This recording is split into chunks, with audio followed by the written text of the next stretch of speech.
On today's PropTech VC podcast, we have two fantastic entrepreneurs, Susanna and Rabina, who are the co-founders of SOS, a network of smart retail. What that really means is really cool, unlike anything you've ever seen before, vending machines that will completely disrupt the way we think of vending machines today. So Rabina and Susanna, how are you both? We're doing well. Doing great. You guys are venture-backed, and you are in a very exciting space, a space that I would say is ancient, right? How did you come to this? Why did you decide to start SOS? Tell us the personal story behind this.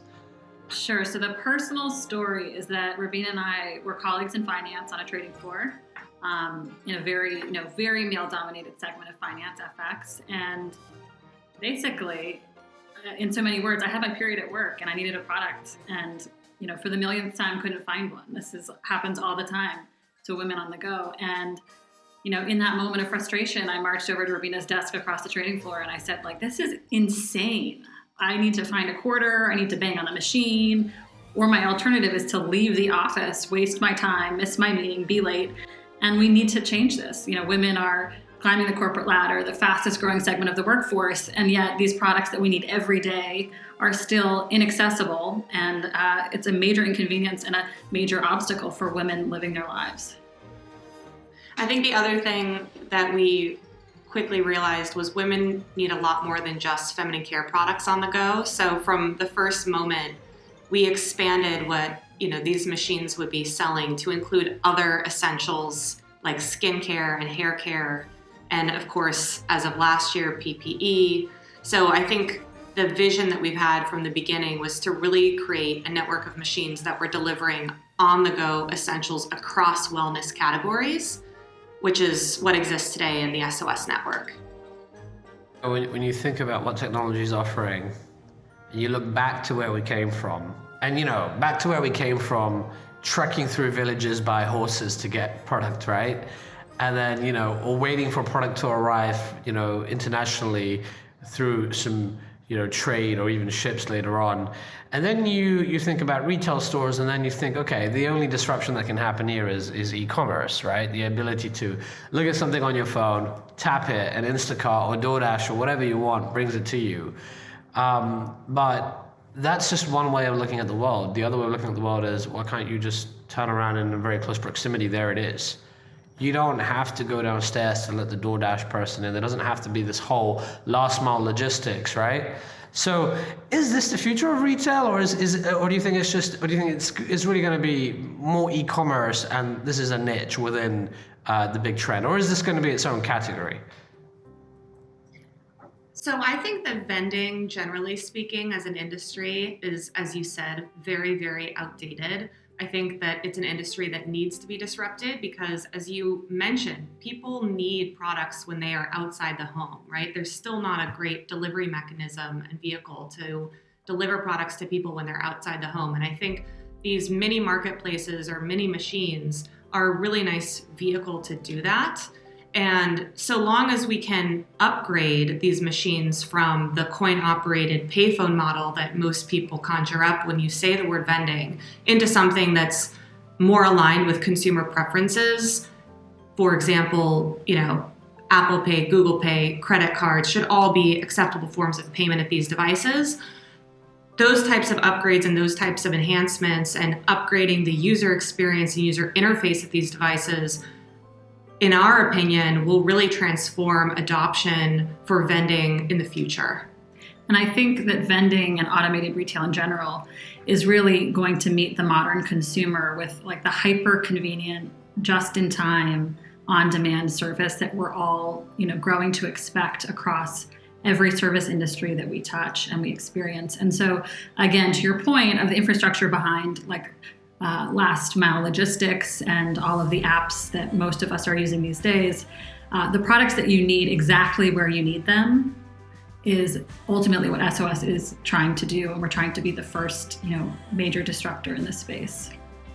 You didn't pick an easy business to go after. I mean, you've got hardware involved, and we're not talking about, if you look at the spectrum of hardware, right, I'd say, you got little sensors that you can just peel off and stick somewhere.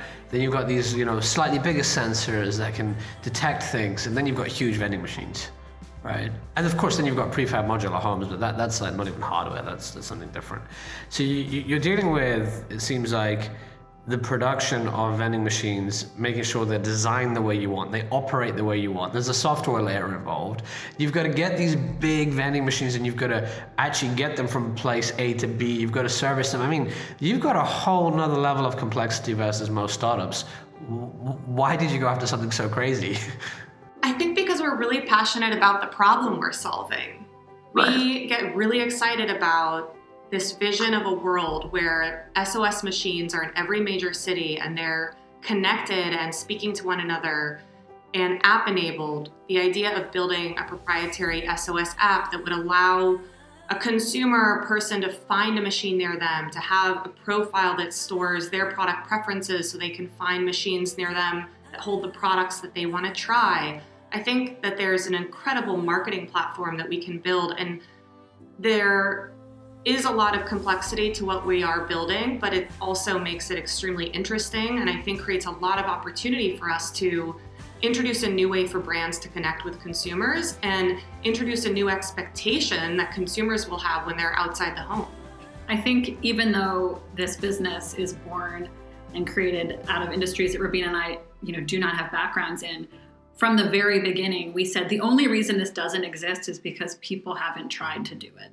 Right? Like, why not be the team? Why not be the founders who actually say, we can do so much better. These machines can look so much nicer. This can be a fun, exciting, engaging moment in your day, as opposed to a relic in the back room collecting dust that looks like a piece of junk. So we just decided that we want to build a world that we'd like to live in, and we're doing it. So I think we've seen other, disruptive, amazing companies create, products that, didn't exist or could barely even be imagined. And we're happy to be able to be a company that's doing the same.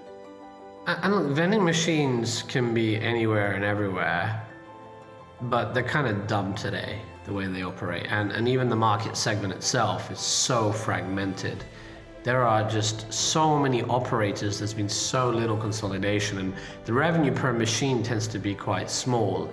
And the bulk of what's being sold, often we think of it as snacks and food and beverages and candy, right?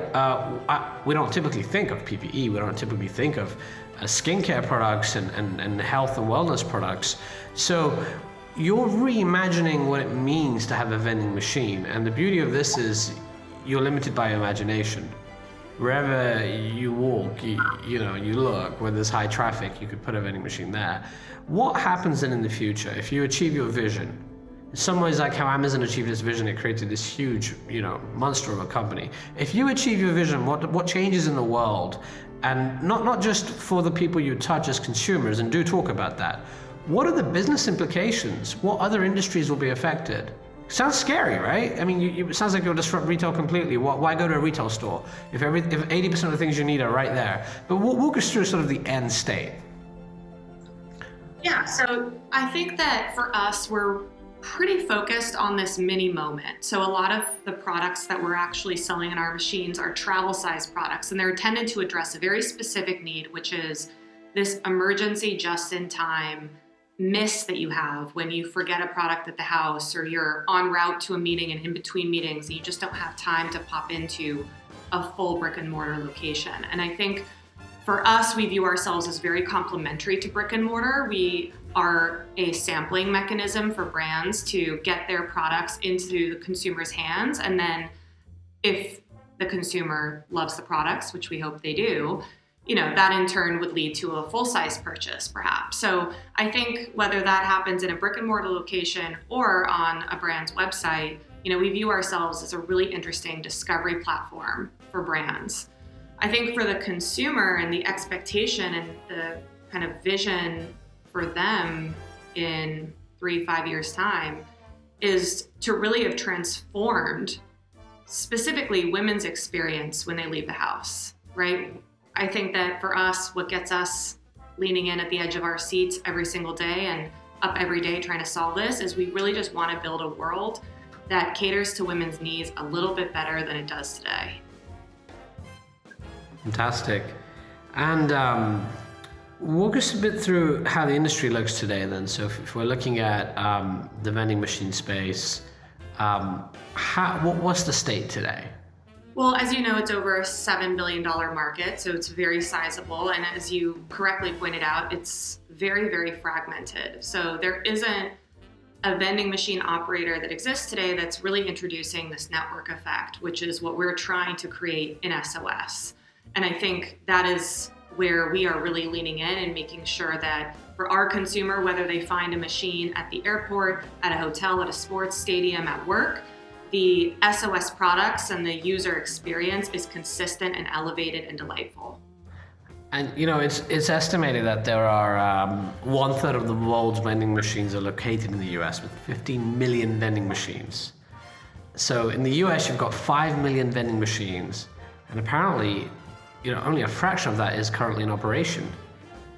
2 million or so, and that's where the $7+ billion comes from.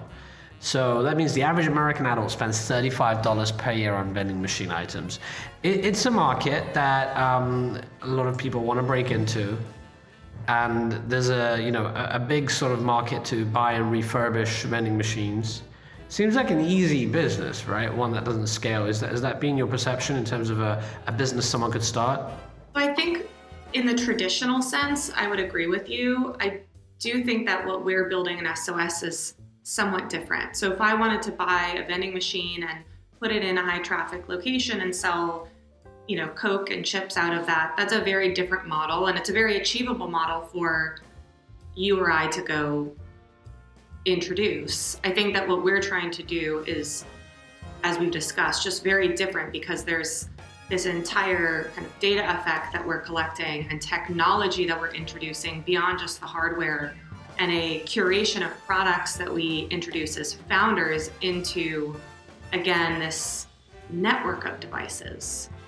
And I think in terms of the business compared to a snack vending machine, early days when we founded the company, we obviously tapped into, and we're researching the vending space, and a lot of those relationships, there's a premium to get in the best, most profitable locations for snack vending, right? So there's a barrier to entry, which is actually obtaining the rights to those locations. And SOS is uniquely positioned because we are disrupting a space and introducing a category that's an amenity in grade A commercial properties.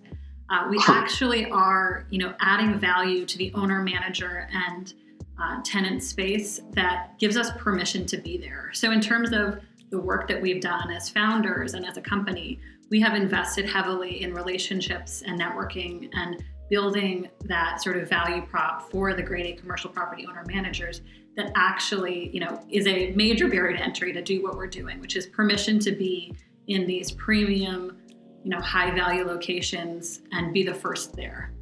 And give us an example of the types of locations that a product like this can scale to. Sure. So I think the business was born, as I mentioned, on a trading floor in a grade A, 1 million square foot plus office tower in downtown Boston.